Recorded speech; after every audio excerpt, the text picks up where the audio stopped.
ప్రోగ్రాంలో భాగంగా రకరకాల యాక్టివిటీస్ ఉన్నాయి. వాటి పర్పస్ మీకు ఐడియా ఉంది కదా. కరిక్యులర్ యాక్టివిటీస్ ఉన్నాయి, అంటే క్లాస్ రూమ్లో లెసన్స్ చెప్పడం ఇవన్నీ. దానివల్ల సబ్జెక్ట్ నేర్చుకుంటారు.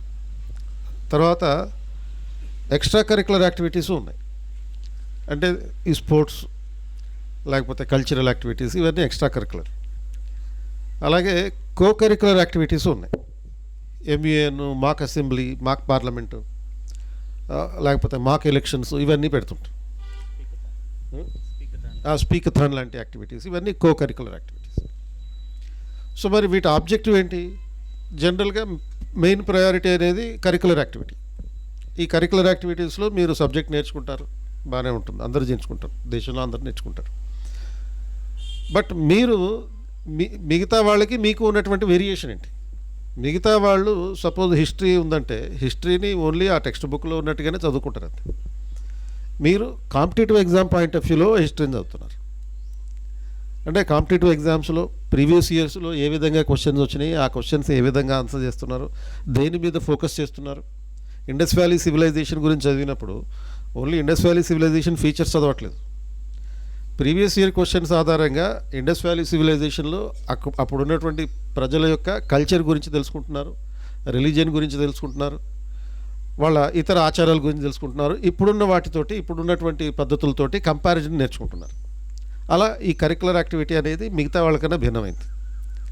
ఆ తర్వాత extra curricular activities. Extra curricular యాక్టివిటీస్లో ఏం చేస్తున్నారు? ప్రతిరోజు స్పోర్ట్స్, లేకపోతే అర్లీ మార్నింగ్ ఫిజికల్ ఎక్సర్సైజెస్, ఇటువంటివి చేయడం వల్ల ఏమవుతుంది? మీకు ఓడిపోవడం నేర్చుకుంటారు. స్పోర్ట్స్లో ఫస్ట్ మనం నేర్చుకోవాల్సింది ఓడిపోవడం, కింద పడడం, మళ్ళీ లేవడం. దానివల్ల ఏమవుతుంది? మీరు దేశంలో ఎవడన్నా చూడండి, ఎంపీసీ బైపీసీ స్టూడెంట్స్ మాత్రమే సూసైడ్లు చేసుకుంటారు.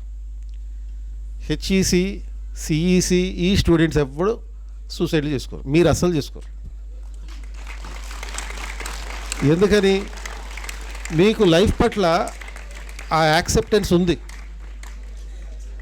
మీకు లైఫ్ని ఎదిరించగలిగే దమ్ము ఉంది, లైఫ్లో వచ్చేటటువంటి ప్రెషర్ని తట్టుకునేగలిగేటటువంటి కెపాసిటీ ఉంది.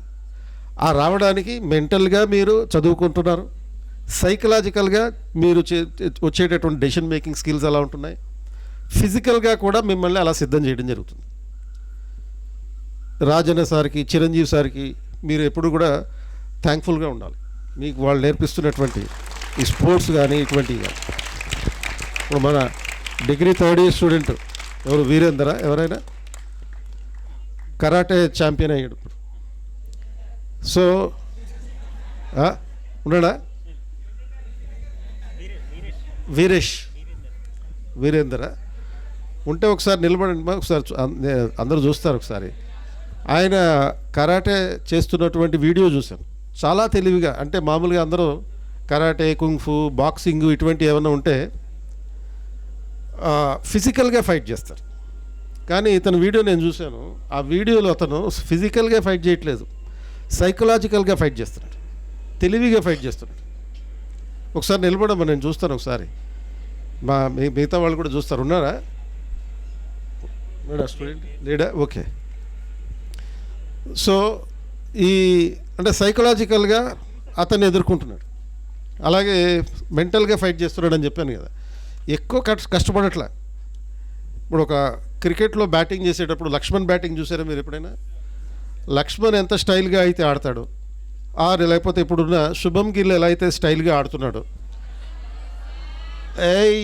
కమాన్. సో మన యూత్ ఇటువంటి వాటికి కనెక్ట్ అవుతుంది. సో ఇటువంటి పద్ధతులు అతను కరాటే కూడా చాలా సైకలాజికల్గా ఆడుతున్నాడు. అవతల వ్యక్తి మీద సైకలాజికల్గా డామినేషన్ చేసి స్టైల్గా ఒక పద్ధతి ప్రకారం కొడుతున్నాడు. కొట్టాల్సి వచ్చినప్పుడు కొడుతున్నాడు, బ్లాక్ చేయాల్సి వచ్చినప్పుడు బ్లాక్ చేస్తున్నాడు. ఇలాంటి స్కిల్స్ నేర్చుకోవడం జరుగుతుంది. అంటే బండగా వెళ్ళిపోయి బాధేయడం కాకుండా తెలివిగా ఆడేటటువంటి పద్ధతి.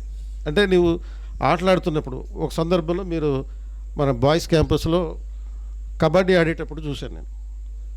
కబడ్డీ ఆడేటప్పుడు మీరు మామూలుగా ఆడట్లే అసలు. ఒక్కొక్కరు అయితే మీరు మనుషులా లేకపోతే పక్షులా అన్నట్టు అనిపించింది నాకు.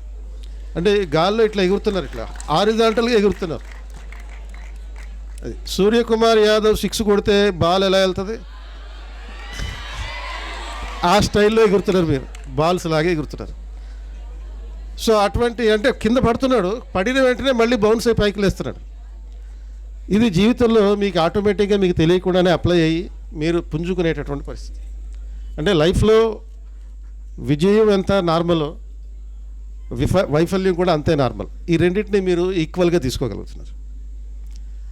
అంటే సక్సెస్ అయినప్పుడు ఎక్స్ట్రాడినరీగా తీసేసుకుని దాన్ని విపరీతంగా సెలబ్రేట్ చేసుకుని, ఫెయిల్ అయినప్పుడు మరీ కుంగిపోయి ఇటువంటివి ఉండవు మీకు. ప్రతిదాన్ని నార్మల్గానే తీసుకుంటారు. ఇప్పుడు మన పవన్ కళ్యాణ్ ఉన్నాడు. సో పవన్ కళ్యాణ్ అంతే కదా, విజయాన్నైనా వైఫల్యాన్నైనా రెండింటినీ సమానంగా తీసుకున్నాడు. విఫలమైనప్పుడు మళ్ళీ ఎలా బౌన్స్ బ్యాక్ అవ్వాలో అతనికి తెలిసింది. అంటే ఆ పడినప్పుడు మళ్ళీ తిరిగి లేవాలనేటటువంటి ఉత్సాహం అది ఆటోమేటిక్గా తనలో నింపుకున్నాడు. తన ఫ్యాన్స్లో అది నమ్మకం లేకపోయినా అతనిలో మాత్రం తన మీద తన నమ్మకం ఉంది, నేను ఎలాగైనా సరే బౌన్స్ బ్యాక్ అవ్వగలనని. ఏమైంది, 5 సంవత్సరాలు లేపి కొడితే తిరిగి డిప్యూటీ చీఫ్ మినిస్టర్గా ఆగలిగాడు. అంటే 2 చోట్ల ఓడిపోయినటువంటి ఒక మనిషి డిప్యూటీ చీఫ్ మినిస్టర్ స్థాయికి ఎదిగాడు అంటే అది చిన్న విషయం కాదు.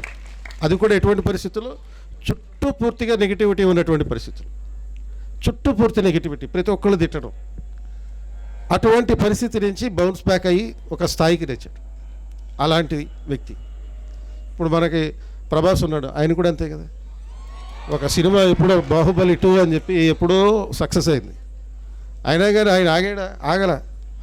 ఫెయిల్ అయినా కానీ, సినిమా ఫెయిల్ అయినా కానీ మళ్ళీ అదే ఉత్సాహంతో ఎప్పుడు మళ్ళీ సినిమాలు చేశాడు. ఆయన చేసినన్ని సినిమాలు ఎవడు చేయట్లే.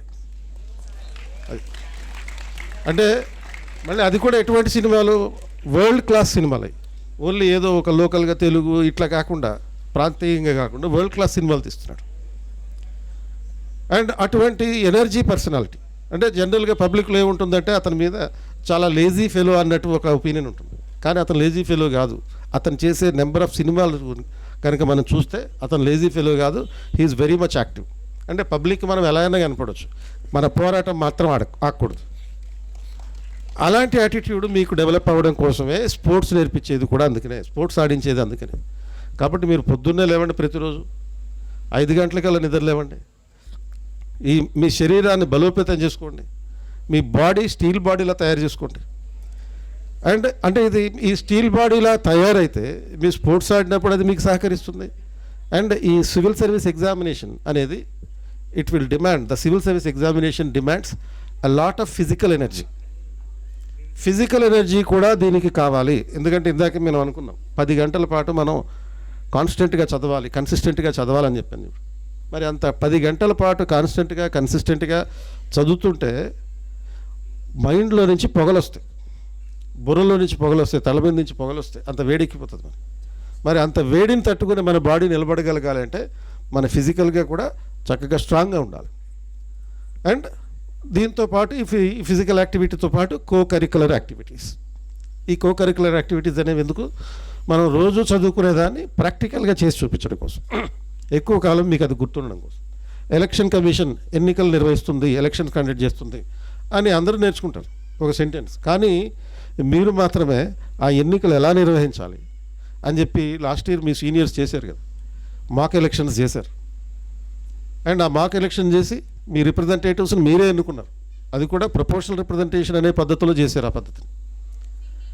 సో ఈ ప్రాక్టికల్ ఎక్స్పీరియన్స్ అనేది, ప్రాక్టికల్ నాలెడ్జ్ అనేది ఈ కరిక్యులర్ యాక్టివిటీస్ ద్వారా వస్తుంది. యునైటెడ్ నేషన్స్ గురించి మీరు చదువుకుంటారు, MUN ద్వారా దాన్ని ప్రాక్టికల్గా చూస్తారు, ఎక్స్పీరియన్స్ చేస్తారు, కొన్ని కాన్సెప్ట్స్ నేర్చుకుంటారు.